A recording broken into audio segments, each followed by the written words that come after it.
Hi there. So, I have my little accomplishment. I have 100 subscribers. Subscriber number 100 was Jeffrey Lore. He asked me to do a video about Jehovah's Witnesses. So, those guys appeared relatively recently, and what strikes me is that it was then when we had quite a big knowledge already about the universe. And those guys, they are different from the mainstream Christianity in a way. Bad people will just perish, but good people will be resurrected and they will live bodily on the earth, paradise on earth. They will live all eternity.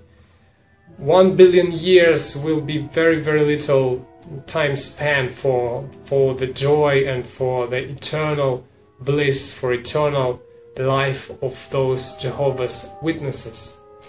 I don't know about you, but I have a lot of problems with that.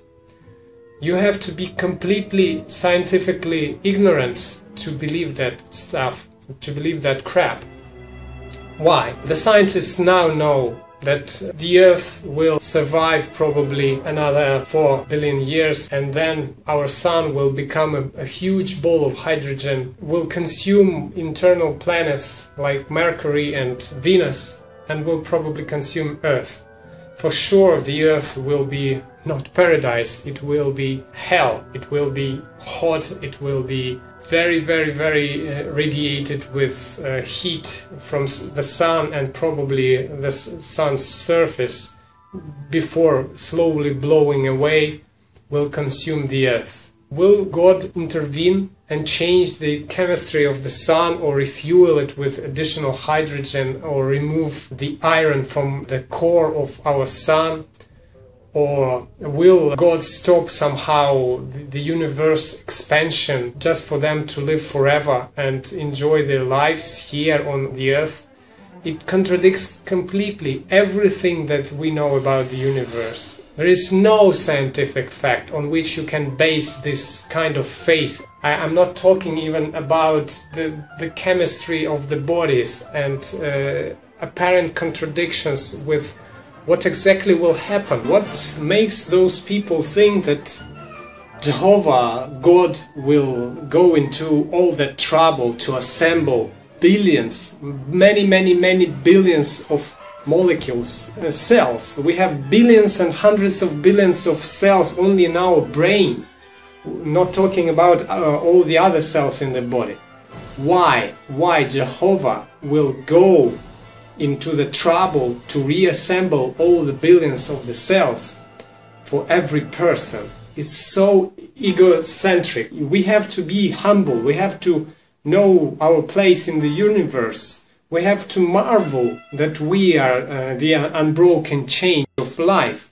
Another problem with this reassembling: at which stage of your life will you be reassembled? Look around. A lot of elder people have great problems just thinking, just remembering. A lot of people have strokes. They have their brains damaged. They are no longer the same person. Will you be reassembled in this state, or will you be reassembled in a better shape earlier in life? Will you have to choose that? That all sounds ridiculous, very, very egocentric. It's like I'm so selfish. I don't want to die. I want to live forever. How a person hasn't questioned things like that at all. For example, let's say you are a very good Jehovah's Witness. They are, by the way, they are banned from getting any blood transfusion. If you get blood transfusion, they think you lose your soul. There is a Jehovah's Witness and he has a friend, or she has a friend.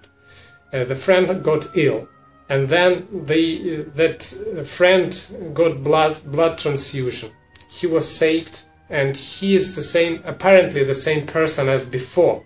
Isn't that evidence for the Jehovah's Witness to see that their superstition about blood transfusion is something crazy? People have to live their lives with complete disregard for any evidence. Are they banned from listening to any scientific views or scientific news or any scientific programs. They are obviously banned from discussing things that put any doubt on their faith. They can be expelled from the church if they discuss those things. If they raise any questions, any doubts about their faith, about their convictions, they can be easily expelled. They gather 3 times a week, they read the Bible, they talk to each other, and they are very, very protective in terms of not getting any blasphemy, not getting any doubts, not getting anything from outside. Well, that's something that any faith is famous for. But Jehovah's Witnesses are very strict about it. People need to belong. They don't want to be expelled. They don't want to lose their ties with their friends and society. And those guys just use it. Either you don't question anything, either you accept everything, all the ridiculous things that we're talking about, or you are out. And you know, most of the people, 9 out of 10 people cannot stand against the crowd. For example, if there are 10 kids, one of the kids is secretly given salted porridge, and all the other 9 are given sweet porridge. And every child that has sweet porridge says there is sweet porridge. The 10th child will most probably say it's still sweet, despite the fact that he or she has very, very salted and awful porridge.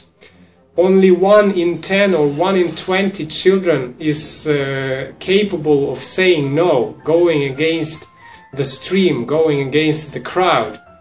And those elders, those Jehovah's Witnesses, know how to utilize this trait of personality of most of the people. And obviously, if you are an independent thinker, if you're a critical thinker, you won't find yourself among the Jehovah's Witnesses for quite a long time.